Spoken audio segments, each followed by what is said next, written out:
अगं श्वेता, ऐकलं का? मी आज स्टेशनपाशी आईबाबाला पाहिलं आणि जसं त्यांनी मला पाहिलं तसे ते दोघे अचानक गायब झाले. काय म्हणाला तुम्ही? आई आणि बाबा आणि मुंबईमध्ये? या जन्मात तरी आपल्याला यांच्यापासून पिच्छा सुटणार नाही. गेल्या वेळेस आपण त्यांचा किती अपमान केला तरी पण यांना समजत नाही. बरं झालं तुम्ही पण त्यांना भावना देता निघून आला. आता तसंच रस्त्यात फिरू द्या, आपल्याला काही सुद्धा घेणं देणं नाही. पण स्वप्नील म्हणाला की अगं पण त्यांनी आपला पत्ता शोधला तर? अहो तुम्ही पण हे काय बोलत आहात? हे मुंबई आहे, गाव नाही. इथे पत्ता भेटणं खूप मुश्किल आहे आणि आपण आता दुसरीकडे सुद्धा राहायला आलो आहे. अगं श्वेता, आपण जरी दुसरीकडे राहायला आलो असलो तरी बाबांपाशी माझ्या ऑफिसचा पत्ता आहे. अहो पण तुम्ही असं कोणाला पण का पत्ता दिला? अगं श्वेता, ते माझे आई बाबा आहेत. काय माहिती या दोघांनी माझे आयुष्य खराब केलं आहे. मरून सुद्धा जात नाहीत. श्वेता आणि स्वप्नीलचं आपापसात बोलणं चालूच होतं. तोपर्यंत दारावरची बेल वाजली. बेल वाजल्यामुळे दोघे पण एकमेकांच्या तोंडाकडे पाहू लागले. स्वप्नील म्हणाला, कदाचित आई बाबा आले असतील. श्वेता म्हणाली, नाही, कामवाली बाई आली असेल. सरा साईडला सरका, मी पाहते. जेव्हा श्वेता दरवाजा उघडते तेव्हा दरवाजावर तिच्या सासू सासऱ्याला पाहून ते आश्चर्यचकित होते. तोपर्यंत स्वप्नील पण पाठीमागून आला आणि म्हणाला, आई बाबा तुम्ही अचानक आला आणि ते पण अजून एकदा? अरे बाळा, तू मला स्टेशनपाशी पाहिलं तरी पण तू माझ्यापासून निघून गेला. पण मला वाटले की तू आम्हाला पाहिलेच नाही. तोपर्यंत स्वप्नीलची आई यशोदाताई म्हणाली की स्वप्नील बाळा, तुमचा पत्ता शोधायला आम्हाला खूप त्रास झाला. अरे एवढे मोठे रस्ते, बिल्डिंग, घरे पण तरी पण आम्ही तुमचा पत्ता शोधून काढला. एवढ्या गर्दीमध्ये मुले आपल्या आईवडिलांना ओळखणार नाहीत, परंतु आई वडील आपल्या मुलांना शोधत असतातच. स्वप्नील म्हणाला की हे डायलॉग सोडा, तुम्ही इथे कशाला आला आहात हे सांगा. जर तुम्ही इथे राहायला आला असाल तर आताच निघून जावा. कारण का आम्ही आमचा घर खर्च कसा भागवत आहे हे आम्हालाच माहीत आहे. आणि तुमचा गेल्या वेळेस जो अपमान केला तो भागला नाही का? तोंड घेऊन अजून आला आहात. अहो तुम्ही गावाकडे राहणारी माणसे शहरात येऊन काय राहत आहात? इथं काही नाही. गपगुणाने गावाकडे जाऊन राहावा. कुठे गाव आणि कुठेही मुंबई. श्वेता पण म्हणाली की अहो आई बाबा, तुम्हाला किती वेळा सांगितलं आहे की तुम्हाला इथे ऐशो आरामाची जिंदगी मिळणार नाही. पण माणसे बरोबर बोलतात. आपल्या मुलाचा पैसा दिसला की निर्लज्जपणाने वागतात. श्वेता आणि स्वप्नील त्या दोघांना एवढे बोलत होते की त्याला मापच नाही. शेवटी प्रकाशराव म्हणाले, तुमच्या दोघांचं बोलणं झाले असतील तर तोंड बंद ठेवा. आता तुम्ही खूप बोलला आणि आम्ही खूप ऐकलं. आणि हे बघा, तुम्ही जो आमचा अपमान केला तो आम्ही काही सुद्धा विसरलो नाही. आम्ही इथं तुम्हाला तुमच्यापाशी भीक मागायला किंवा तुमच्यापाशी राहण्याच्या इराद्याने आलो नाही. आम्ही तर या ठिकाणी खूप येणं जाणं करत आहे. कारण आम्ही इथे एक 2 BHKचा फ्लॅट खरेदी केला आहे आणि आज त्याची चावी भेटली आहे आणि लहान पूजा करायला आम्ही आलो आहे. पण म्हणालो की तुम्हाला पण सांगावं पूजाला, त्यासाठी आलो आहे. तुम्हीच आम्हाला म्हणाला होता की तुमची लायकी शहरात राहण्याची नाही, त्यामुळे आमची लायकी काय आहे ते तुम्हाला दाखवायचं होतं. तर मग माझ्या मुला आणि सुनबाई उद्याच्याला आमच्या घराची गृहप्रवेश पूजा आहे, त्यासाठी तुम्ही दोघांनी यावे असं वाटत आहे. स्वप्नील म्हणाला, काय म्हणाला बाबा? नवीन प्लॉट आणि तुम्ही विकत घेतला आहे? अहो तुम्हाला काय वाटत आहे? मला तुमच्या पैशाबाबत काहीच माहिती नाही. तुमच्याकडे काहीच पैसे नाही तरी पण तुम्ही काय बोलत आहात? अहो इथं मुंबईमध्ये 1 BHK फ्लॅट सुद्धा 50-60 लाखाच्या पुढे आहेत. तर मग 2 BHK फ्लॅट घ्यायचा म्हणल्यावर किती पैसे लागतील याचा विचार करा. आणि एवढे सगळे पैसे तुम्हाकडे आहेत, त्यामुळे आम्हाला वेड बनवू नका. तुम्ही आमच्यापाशी राहण्याच्या इराद्याने आला आहात, पण इथं आम्ही तुम्हाला घरातच पाऊल ठेवून देणार नाही. म्हणल्यावर दुसरी कहाणी सांगायला लागला आहात. प्रकाशराव म्हणाले की स्वप्नील, तुला जे समजायचंय ते समज, मला काहीच फरक पडत नाही. हा, जर तुला पूजाला येऊ वाटत असेल तर हे धर पत्ता आणि इथून थोड्या अंतरावर आहे आणि तू येऊ शकतो. तो पत्ता त्यांच्या मुलाच्या हातावर ठेवून प्रकाशराव आणि यशोदाताई तेथून निघून गेले. ते दोघे गेल्यावर श्वेता स्वप्नीलला म्हणते की अहो, हे काय बोलत होते, यांनी खरंच इथे फ्लॅट घेतला आहे. म्हणजे त्यांच्याकडे भरपूर पैसा होता. जर गावाकडील घर जरी विकलं तरी त्यांच्याकडे एवढे पैसे येणार नाहीत. अगं श्वेता, काय तू पण बोलत बसले आहे. हा जो पत्ता दिला आहे तो सुद्धा दुसरा कोणाच तरी असणार. जर तुला विश्वास नसेल तर उद्या आपण या पत्त्यावर जाऊ आणि मग तू तुझ्या डोळ्यांनी बघ. दुसऱ्या दिवशी श्वेता आणि स्वप्नील दोघे पण प्रकाशरावांनी सांगितलेल्या पत्त्यावर पोहोचतात. तिथे जाऊन पाहतात की त्याची सजावट खूप छान केली होती आणि तिथं बाहेर प्रकाश आणि यशोदा निवास हे वाचल्यावर त्या दोघांच्या पायाखालच्या जमीन सरकते. श्वेता म्हणाली की अहो, ह्या नेम प्लेटवर तर सासूबाई आणि सासऱ्यांचं नाव आहे. खरंच हा त्यांचा फ्लॅट आहे? हो अगं श्वेता, मी पण तोच विचार करतोय. अगं श्वेता, ही सोसायटी पाहिली आहे का तू? कमीत कमी इथला फ्लॅट घेण्यासाठी 1 करोड रुपये पाहिजेत आणि इथं सगळं किती पॉश मध्ये आहे. मी विचार करतोय यांच्याकडे एवढे पैसे कुठून आले. आणि मी तर विचार करत आहे की ते तर आपल्याकडे भीक मागायला आले आहेत. नंतर दोघे पण आतमध्ये गेले. त्या दोघांना पाहून प्रकाशराव हसत म्हणतात की अरे या या या, अगं यशोदा, यांना प्रसाद दे. स्वप्नील म्हणाला की बाबा, हे खरंच तुम्ही फ्लॅट खरेदी केला आहे, पण कसं? आपल्या गावाकडलं घर विकून पण एवढे पैसे येणार नाहीत. अरे स्वप्नील, आपल्या गावाकडलं घर नाही, ते पिढ्यानपिढ्या आलेल्या माणसांची आठवण आहे. गावाकडली गोष्टच वेगळी असते. आम्ही तर फक्त तुम्हा दोघांना दाखवण्यासाठी हे घर घेतलं आहे. तू त्या दिवशी आम्हाला घरातून हाकलून लावलं आणि आम्हाला म्हणाला होतास की तुम्हा दोघांची मुंबईमध्ये घर घेऊन राहण्याची अवकात नाही. पण आज बघ, आमच्याकडे एकदम पॉश मध्ये एक फ्लॅट आहे आणि आम्हाला हे सुद्धा पाहायचं होतं की शहराच्या हवेमध्ये असं काय आहे की माणूस शहरात आल्यावर बदलतो. अरे, गावातलं घर आणि शहरातलं घर यामध्ये जमीन आसमानचा फरक आहे. मी गावातले घर विकून शहरात घर घेणं हे शक्यच नाही. मग स्वप्नील म्हणाला की तुमच्याकडे एवढे पैसे कुठून आले? जर तुम्हाला शहर पसंतच नाही तर मग तुम्ही हा फ्लॅट का घेतला? म्हणजे बाबा, तुम्ही 2 BHK याच्यासाठी घेतला आहे का की आपण सगळे एकत्र राहावं? हा बाबा, ते घर छोटं होतं त्यामुळे तुम्हाला ठेवण्यासाठी आम्हाला प्रॉब्लेम होत होता. आम्हाला प्रत्येक क्षणी तुमची आठवण येते. प्रकाशराव म्हणाले की एवढा माणूस नीच कसा असू शकतो आणि यामुळेच आम्ही गावाकडे ठीक आहोत. अरे, तुम्ही दोघांनी आमचा किती अपमान केला आणि तुम्हाला वाटत आहे का तरी पण आम्ही तुम्हाला हा फ्लॅट देईल? आम्हाला भिकारी म्हणून घराच्या बाहेर काढलं आणि आता सरड्यासारखा रंग बदलत आहे. अरे वा बाळा, हे संस्कार तर आमच्या गावाकडल्या स्वप्नील मध्ये नव्हते. तुम्ही दोघांनी जे आमच्यावर अत्याचार केले आहेत ते मी कधीच विसरणार नाही. तसं तर मी तुझ्या प्रत्येक प्रश्नाला उत्तर देण्यासाठी बांधील नाही, पण ठीक आहे, तुझा संशय दूर करण्यासाठी मी सांगतो. आम्ही हे घर फक्त तुम्हाला दाखवण्यासाठी घेतलं आहे, पण या घरासाठी आम्ही गावाकडलं घर कधीच विकणार नाही. गावाकडे थोडेफार जमीन होती, तिथल्या जागेवर सरकार कोणती तरी फॅक्टरी बांधत आहे, त्यामुळे सरकारने आम्हाला भरपूर पैसा देऊन ती जमीन विकत घेतली आहे आणि त्याच पैशातून आम्ही हा फ्लॅट घेतला आहे. आणि हेच सांगायसाठी आम्ही पहिल्या वेळेस तुमच्यापाशी आलो होतो, पण तुमच्या दोघांचा आमच्या दोघांबद्दल असणारं व्यवहार पाहून मला सांगायचं मन झालं नाही.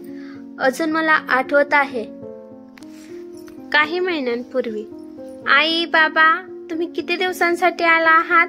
कारण तिकीट पहिल्यांदाच करावं लागतं, नंतर भेटत नाही. प्रकाशराव म्हणाले की स्वप्नील बाळा, आता गावाकडे आमचं असं कोणी नाही आणि त्यामुळे विचार केला आहे की म्हातारपणात तुमच्यापाशीच राहावं. घर छोटं आहे पण आम्हाला काहीच प्रॉब्लेम नाही. प्रकाशराव बोलतच होते तोपर्यंत स्वप्नील त्यांच्यावर रागवत म्हणाला की बाबा, तुम्हाला माहित आहे ना, घर छोटं आहे तरी पण गर्दी का करत आहात? मी पाहत आहे तुम्ही दोघं आल्यापासून इथं तंबू ठोकल्यासारखं राहिला आहात. वाटलं की तुम्ही आता इथं कायमचाच राहण्यासाठी आला असाल, म्हणूनच मी तुम्हाला मुद्दाम विचारलं की तिकीट कधी करायचं आहे.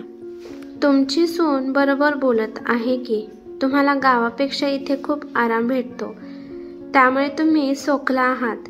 बाबा, मी 2 दिवसाचा वेळ देतो. तुम्ही लवकरात लवकर गावाकडे निघून जावा. आम्हाला प्रॉब्लेम होत आहे आणि तुम्हा दोघांची असल्या घरात राहण्याची ऐपत सुद्धा नाही. आपल्या मुलाचं हे बोलणं ऐकून प्रकाशरावांना आणि यशोदाताईंना खूप वाईट वाटत होतं. प्रकाशराव अपमान सहन करू शकले नाही, पण तिकीट 5 दिवसानंतर मिळालं. त्यांचा मुलगा, हे बघा बाबा, आता हे 5 दिवस आम्ही तुम्हाला सांभाळत आहे, त्यामुळे इथून पुढे कृपा करून आम्हाला त्रास देण्यासाठी मुंबईमध्ये येऊ नका. त्यांची सून पण त्यांचा अपमान करायची. एके दिवशी यशोदाताई श्वेताला म्हणाली की श्वेता, आज माझी तब्येत खराब आहे, तू स्वयंपाक बनवते का? हा, आता तुम्ही काम करून दमला असाल, आता तुम्ही इथून जाणार आहात म्हणल्यावर काम कसं करू वाटणार तुम्हाला? सासूबाई, तुम्ही याच्या आधी सगळी कामे करत होता, पण आता मुलगा इथं राहू देत नाही म्हणल्यावर कसा पळ काढत आहात? यशोदाताई म्हणाल्या, सुनबाई, असं काहीच नाही, खरंच माझी तब्येत ठीक नाही. असं म्हणताच यशोदाताई खाली चक्कर येऊन पडल्या. श्वेता तिच्या नवऱ्याला आवाज देते. तिथे प्रकाशराव आणि स्वप्नील दोघे पण पळत येतात. आपल्या बायकोची ही हालत पाहून प्रकाशराव थक्क होतात. प्रकाशराव त्यांच्या मुलाला म्हणाले की अरे, बघत काय बसला आहेस? ॲम्ब्युलन्सला फोन कर. अहो बाबा, आई फक्त बेशुद्ध झाली आहे, तिच्या तोंडावर पाणी मारा, ती लगेच शुद्धीवर येईल. विनाकारण हॉस्पिटलमध्ये नेण्याची पाळी कशामुळे आणत आहात? आणि तुम्ही सरका. असं म्हणून स्वप्नील आपल्या आईच्या तोंडावर पाणी मारू लागला. तरी पण यशोदाताई कोणतीच हालचाल करत नव्हत्या. प्रकाशराव म्हणाले की बाळा, खरंच ॲम्ब्युलन्सला फोन कर, मला खूप भीती वाटत आहे. अहो बाबा, तुम्ही माहीत नाही इथे दवाखान्यात किती खर्च होतो. आई तर ठीक होईल, पण मी मात्र कंगाल होणार. असं म्हणल्यावर प्रकाशराव स्वप्नीलकडे एकटक पाहू लागले.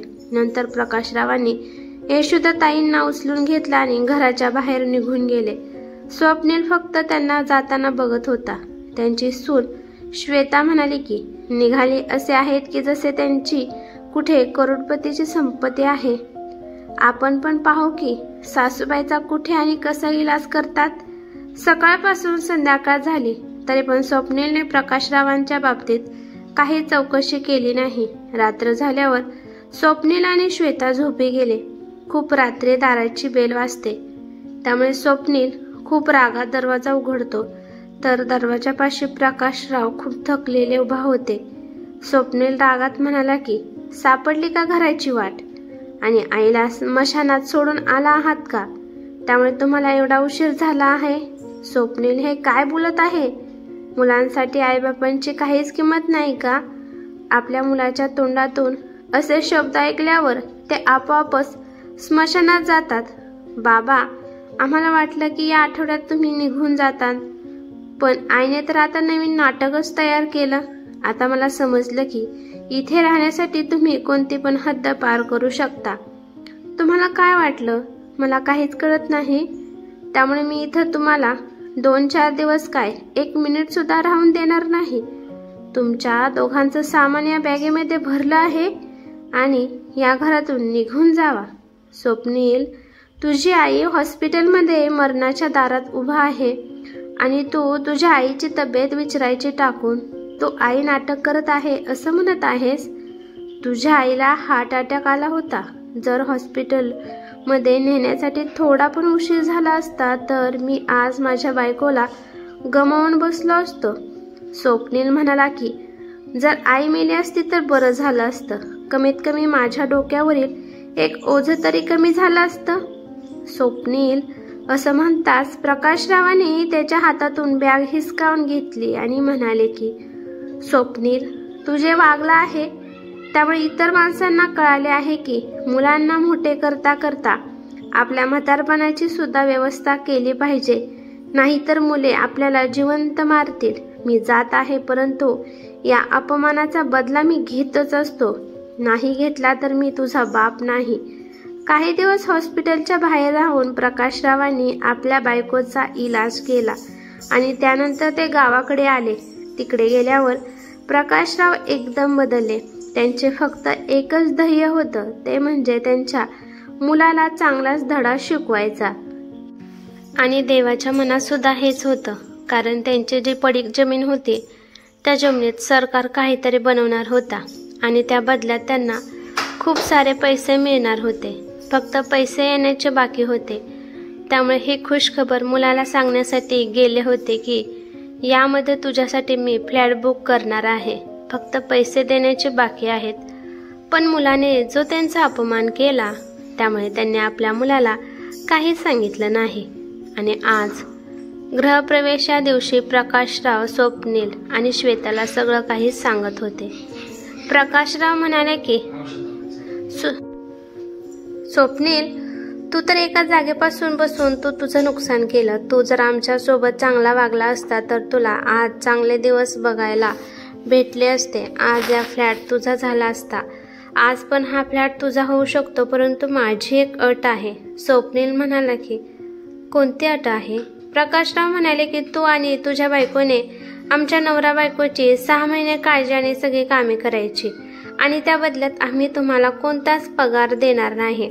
आणि तरच मग मी हा फ्लॅट तुझ्या नावावर करणार आहे आणि यानंतर आम्ही दोघे गावाकडे राहायला जाणार आहे. तसं पण आम्हाला गावच पसंत आहे.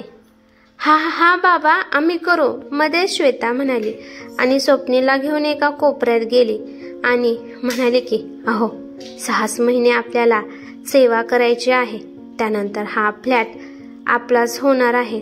स्वप्नील म्हणाला की कशावरून बाबा, तुम्ही आमच्या नावावर घर करचाल? प्रकाशराव म्हणाले की स्वप्नील, मी बोलण्याचा एकदम पक्का आहे.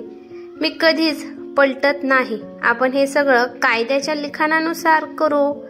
दोघे पण तयार होतात. सून आणि मुलगा दोघे पण कामाला लागले. श्वेता स्वप्नीलला म्हणाले की अहो, जर हा आपल्या नावावर फ्लॅट झाला तर आपला तो लहान आहे ना तो फ्लॅट विकून टाकू. कारण 6 महिन्यात तुम्ही कामाला नाही गेला तर तुमची नोकरी जाईल आणि मग आपल्याला पैसे कोठून येणार? आणि असं पण ह्या फ्लॅट पुढे ती नोकरी गेलेली पण आपल्याला परवडणार आहे. बघता बघता 6 महिने पूर्ण झाले. स्वप्नीलने त्याचा फ्लॅट विकून टाकला. स्वप्नील प्रकाशरावांना म्हणाला की बाबा, झाले 6 महिने, आता तुमच्या म्हणण्याप्रमाणे पुढची प्रोसेस सुरू करू. प्रकाशराव म्हणतात की हो, वकिलांना बोलवले आहे, ते आता कागदपत्र घेऊन येतच असते. कागदपत्र पाहून त्या दोघांना खूप खूप आनंद होतो. जाताना प्रकाशराव स्वप्नीलला म्हणाले की बाळा, या घराला पेंट कर. पण बाबा, हे तर नवीन आहे, मग याला कलर करण्याची काहीच गरज नाही. बाळा, तू आनंदात नीट पेपर वाचले नाहीत. माझं घर तुझ्या नावावर केलं आहे, पण माझं तर एकच घर आहे, ते म्हणजे गावाकडलं घर. आणि राहिली गोष्ट या फ्लॅटची, तर हा फ्लॅट मी फक्त 6 महिने भाड्याने घेतला होता, कारण तुला खूप गर्व आला होता ना, तो मला दाखवायचा होता. कारण गर्वाचं घर नेहमी खालीच असतं. आता तर तुला गावाकडे राहिल्याशिवाय दुसरा कोणताच मार्ग नाही. स्वप्नील म्हणाला की बाबा, तुम्ही खूप मोठी चाल खेळला, पण यामध्ये तुम्ही बेघर झाला. बाळा, कोणतेच आई वडील आपल्या मुलांचा बदला घेत नाहीत आणि तुम्ही आमची अजिबात काळजी करू नकोस. सरकारने आमच्या जमिनीचे पैसे आम्हाला दिले आहेत, त्यामुळे आता आम्ही वृद्धाश्रममध्ये राहणार आहे आणि तिथेच आम्ही पूर्ण आयुष्य काढणार आहे. आणि तू आता गावाकडे चालला आहे, त्यामुळे गावाकडलं शेतीवाडीची कामे करायला शिक. आणि तिथून प्रकाशराव आणि यशोदाताई निघून गेल्या. आज प्रकाशरावांनी आपल्या मुलाला हात न लावता अशी अद्दल घडवली होती की त्याला पूर्ण आयुष्य लक्षात राहील. ही कथा कशी वाटली ते मला कमेंट करून नक्की सांगा. कथा आवडली तर लाईक शेअर नक्की करा आणि चॅनलवरती नवीन असाल तर चॅनलला सबस्क्राईब करा. धन्यवाद.